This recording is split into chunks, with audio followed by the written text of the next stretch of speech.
అందరికీ కూడా పేరు పేరున ధన్యవాదాలు. బిజినెస్ వాళ్ళకు కూడా సార్ ముఖ్యంగా అందరి తరఫున ఇక్కడ జరిగినటువంటి వెల్ఫేర్ స్కీమ్స్ గురించి మా పెద్దలు సారు డిడి గారు మొత్తం చెప్పారు.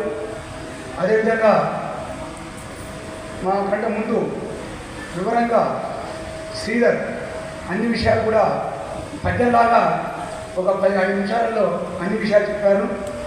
ఇప్పుడు నా ముందుకు వచ్చేవారు సార్ వెల్ఫేర్ మెంబర్గా మాకు టైం లేకుండా ఒకరోజు ఓట్లు ఒకరోజు స్పెషల్ ఆఫ్ మాకు అక్కడ ఉండడానికి డిపోలలో మాకు వెసులుబాటు కలిపేయడానికి ఒకరోజు డిఫెన్సెస్ ఇవ్వాలని చెప్పేసి యాజమాన్యాన్ని మీకు కోరుకుంటున్నాను సార్.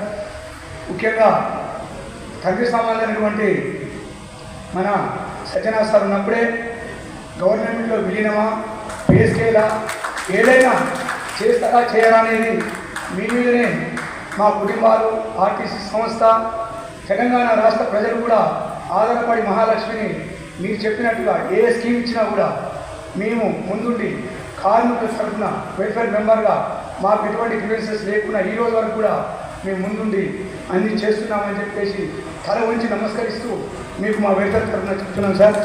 దయచేసి ఇంకో విషయం ముఖ్యంగా ఇంతకుముందు సార్ 50 నుంచి 60 మంది సార్ చెప్పినట్టుగా ఈడీ గారు చెప్పినట్టుగా మనకు ఓవర్ ఉండేది. ఇప్పుడు మనకు 90 నుంచి 110 ఓవర్ ఉంటుంది.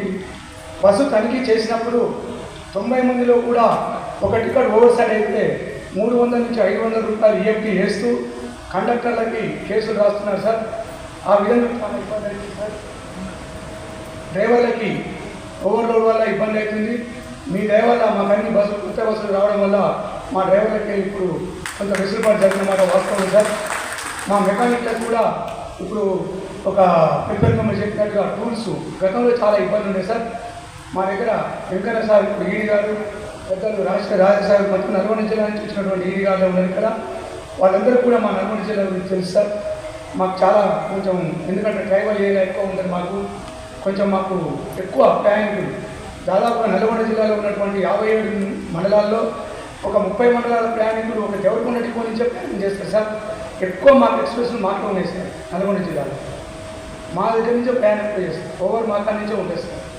మాకు చాలా ఇబ్బంది అవుతుంది సార్. ఇంకేమన్నా బస్సులు ఏమన్నా వెసులుబాటు ఉంటే ఇప్పించగలని కోరుకుంటున్నాం సార్. అదేవిధంగా PF higher pension form sir కొంతమందికి వచ్చాయి, కొంతమందికి రాలేదు.